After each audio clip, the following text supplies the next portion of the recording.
Hello friends, नमस्कार। आज हम लोग फिर सीखेंगे थर्मोमीटर से बॉडी टेम्परेचर कैसे नापना है, क्योंकि हमेशा डॉक्टर के पास जाना भी मुश्किल होता है और अभी तो जो सिचुएशन है पैंडेमिक सिचुएशन, इसमें घर से निकलना ही मुश्किल हो जाता है। तो इसीलिए हम घर में बैठ के कैसे टेम्परेचर नाप सकते हैं, इसके लिए चाहिए एक थर्मोमीटर।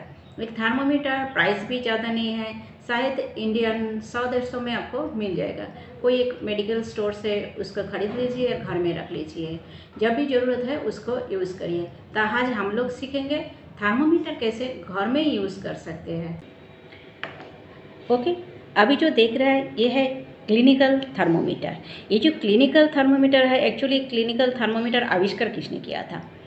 1593 में गैलीलियो थर्मोस्कोप आविष्कार किया था, जो बॉडी टेम्परेचर के लिए नहीं था।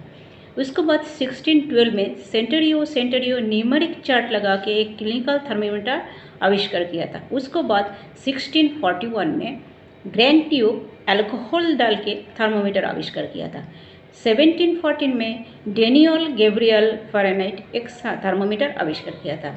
लास्ट में 1867 में थॉमस एल्वार्ड ने थर्मोमीटर आविष्कार किया था, जो क्लिनिकल थर्मोमीटर नाम में प्रसिद्ध है, जो अभी यूज़ हो रहा है। तो इसमें है क्या क्या? ये एक्चुअली ग्लास ट्यूब है, ये बाल्ब है। एक ग्लास ट्यूब का बीच में है एक कैपिलरी ट्यूब। तो ये ग्लास ट्यूब में दोनों तरफ मार्क दिया हुआ है, एक सेल्सियस डिग्री का दिया हुआ है, एक फ़ारेनहाइट डिग्री का दिया हुआ है। तो सेल्सियस डिग्री का में कितना है? 35 डिग्री से 42 डिग्री सेल्सियस तक। फ़ारेनहाइट डिग्री में कितना है? 94 डिग्री से 108 डिग्री फ़ारेनहाइट। कोई कोई थर्मोमीटर में सिर्फ सेल्सियस ही दिया हुआ है, कोई कोई थर्मोमीटर में सेल्सियस फ़ारेनहाइट दोनों दिया हुआ है। जिसमें दोनों दिया हुआ है उसमें थोड़ा कंफ्यूज हो जाता है किसी किसी को, ये फ़ारेनहाइट में इतना डिग्री है तो सेल्सियस में कितना डिग्री आएगा, उसका हम बाद में बताएंगे। उसके बाद आ रहा है और एक पॉइंट, ये जो बीच में देख रहा है ये है कॉन्स्ट्रिक्शन। एक कैपिलरी का बीच में एक कॉन्स्ट्रिक्शन दिया हुआ है, इसको क्लिक वो बोलता है, KINK, क्लिक भी बोलता है। ये जो कॉन्स्ट्रिक्शन है, ये कॉन्स्ट्रिक्शन का फंक्शन एक्चुअली है, जब ये मरकरी, ये बाल्ब में मरकरी स्टोर रहता है, जब ये बाल्ब से मरकरी कैपिलरी ट्यूब में आ जाता है बॉडी टेम्परेचर का हिसाब से, उसी टाइम ये फिक्स हो जाता है ये कॉन्स्ट्रिक्शन का कारण से। अगर ये कॉन्स्ट्रिक्शन से हटा देंगे तो ये तुरंत ही मरकरी फिर रिटर्न बैक हो जाएगा, जो रूम टेम्परेचर का थर्मोमीटर में नहीं है। यही रूम टेम्परेचर का थर्मोमीटर और बॉडी टेम्परेचर थर्मोमीटर में डिफरेंस है। रूम टेम्परेचर में क्या है? सिर्फ एक बाल्ब है, उसको साथ कैपिलरी ट्यूब है, उसको साथ स्केल है। जितना हिसाब से रूम टेम्परेचर होता है वही हिसाब से वो मरकरी चढ़ता है। उसके बाद आपने आप ही वो रूम का टेम्परेचर का हिसाब से वो मरकरी धीरे धीरे सेटल होते जाता है। यही होता है दोनों में डिफरेंस। ठीक है, अभी आ रहा है नॉर्मल रेंज। जो फ़ारेनहाइट नॉर्मल रेंज जितना डिग्री होगा उसके साथ आपको सेल्सियस कितना डिग्री आएगा।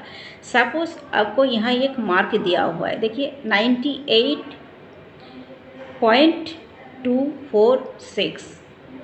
ये जो मार्क छोटा छोटा मार्क डिवीजन किया है, ये 2 डिग्री करके फ़ारेनहाइट के हिसाब से किया है, लेकिन सेल्सियस के हिसाब से उसका हिसाब अलग है। सेल्सियस में कितना है? ये जो छोटा छोटा मार्क दिया हुआ है ये 1 डिग्री करके इसको डिवाइड किया है। ठीक है, जैसे ये 30 डिग्री से, ये 37 डिग्री से 38 डिग्री, ये 37 और 38 डिग्री का बीच में 10 लाइन्स दिया हुआ है। ये जो 10 लाइन्स है 1.1 करके इसको डिग्री हिसाब किया। लेकिन ये जो हिसाब है, इसका हिसाब जैसे ये 98 है और ये 99 है, तो ये 98 और 99 का बीच में आपको दिया हुआ है 5। इसका मतलब ये 2 डिग्री करके इसको डिवीज़न किया है। ठीक है, यही हिसाब इसको आता है। जैसे आपको बॉडी में अलग अलग जगह पे अलग अलग टेम्परेचर आता है। आप माउथ में अगर थर्मोमीटर यूज़ करेंगे तो एक टेम्परेचर आएगा, वही आप आर्मपिट में यूज़ करेंगे तो उसका दूसरा टेम्परेचर आएगा, वही अगर रेक्टल में यूज़ करेंगे तो अब तीसरा टेम्परेचर आएगा। कान में डालेंगे तो कान का टेम्परेचर भी अलग आता है। ये बॉडी का अलग अलग पार्ट्स में अलग अलग टेम्परेचर आता है। जैसे ऐसे अलग अलग वेदर में बॉडी टेम्परेचर भी डिफरेंस हो जाता है। जैसे सुबह का टेम्परेचर थोड़ा कम रहता है, रात में टेम्परेचर थोड़ा बढ़ जाता है। लेकिन उसका मतलब ये नहीं है जो बुखार है वो भी नॉर्मली है।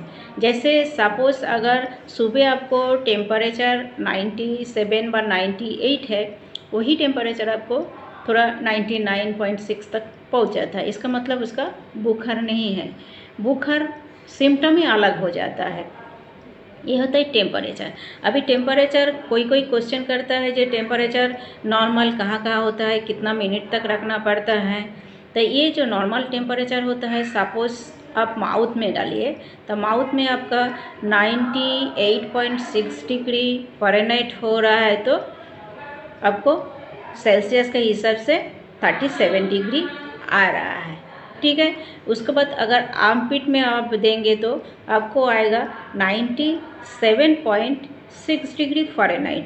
तो 97.6 डिग्री फ़ारेनहाइट हो रहा है, तो जैसे ये 97 है, 96, 97, तो 6.246 इतना तक आ रहा है। तो इतना तक आ रहा है। अगर आप सेल्सियस में देखेंगे तो आपको कितना आ रहा है, 36.1234 डिग्री आ रहा है। तो 36.4 डिग्री आ रहा है। ठीक है।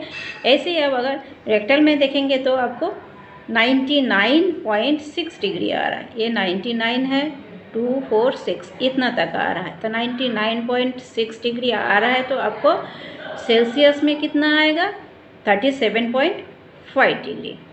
1 2 3 4 5। ओके, हमने अभी पेपर में देख लिया जे थर्मोमीटर का स्ट्रक्चर कैसे होता है। ठीक है। अभी हम ओरिजिनल थर्मोमीटर देखेंगे जे वो कैसे होता है। ये है ओरिजिनल थर्मोमीटर।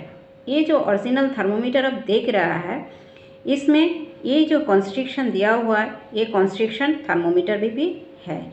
इसका भी दोनों तरफ मार्क दिया हुआ है। ये है फ़ारेनहाइट का मार्क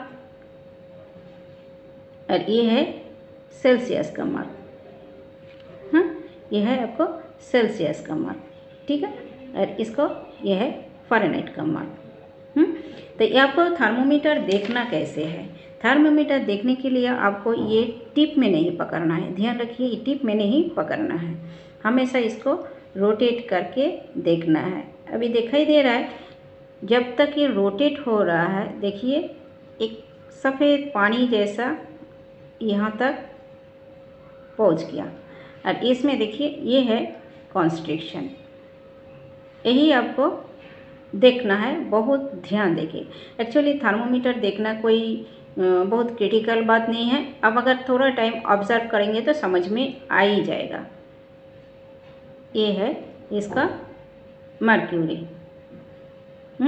ये बॉडी टेम्परेचर का हिसाब से ये मर्क्यूरी यहाँ तक पहुँचता है, जहाँ वो बॉडी टेम्परेचर है वही हिसाब से वो मार्क तक पहुँच जाएगा। उसको बाद वो रिटर्न बैक नहीं होता, ये कॉन्स्ट्रिक्शन का कारण के लिए, ये जो कॉन्स्ट्रिक्शन दिया हुआ है इसका कारण से वो रिटर्न बैक नहीं होता है। यही होता है थर्मोमीटर बॉडी टेम्परेचर नापने का। अब इसको क्लियर है। हमने देख लिया बॉडी टेम्परेचर कैसे देखना है थर्मोमीटर में। पेपर में भी हमने ड्रॉ दिखा दिया उसका हिसाब। उसके बाद हमने ये भी दिखा दिया कि उसको कैसे ऑब्जर्व करना है, उसको कैसे देखना है। इसका बाद भी डिजिटल थर्मोमीटर भी है। और आजकल कोविड का कारण से बहुत स्कैनर थर्मोमीटर यूज़ हो रहा है। स्कैनर थर्मोमीटर में एक्चुअली वो जो है सेंसर लगा हुआ है, वो दूर से भी बॉडी टेम्परेचर पकड़ लेता है। ठीक है। ये हो गया आपको बॉडी टेम्परेचर देखने के लिए। और एक है जो रूम टेम्परेचर में, ये जो रूम टेम्परेचर का थर्मोमीटर है इसमें जस्ट बल्ब है, ये बल्ब में मरकरी स्टोर है और इसका कोई सेंसर नहीं है। बॉडी ये आपको रूम में जितना टेम्परेचर बढ़ेगा ये धीरे धीरे अपनी मरकरी बढ़ जाएगा। बॉडी ये रूम जितना टेम्परेचर घटेगा ये धीरे धीरे मरकरी भी घट जाएगा। इसको ऐसे रूम बॉडी टेम्परेचर की तरफ चेक करना नहीं पड़ेगा। ठीक है। कभी कभी ये पानी में भी यूज़ होता है, वाटर बाथ में यूज़ होता है। वाटर बाथ में वाटर का टेम्परेचर कितना है वही हिसाब से मरकरी चढ़ जाता है, फिर वाटर का ये टेम्परेचर घट जाता है तो ये अपने आप ही मरकरी नीचे आ जाता है।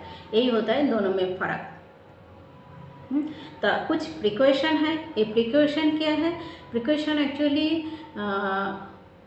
ये फर्स्ट टाइम जब यूज़ करना है ठंडा पानी से धुलना है। धुलने के बाद टिश्यू पेपर में आपको डेटॉल, बससेवलॉन स्पिरिट लेके आपको थोड़ा ये टिप से सफ़ा करके नीचे तक सफ़ा करना है।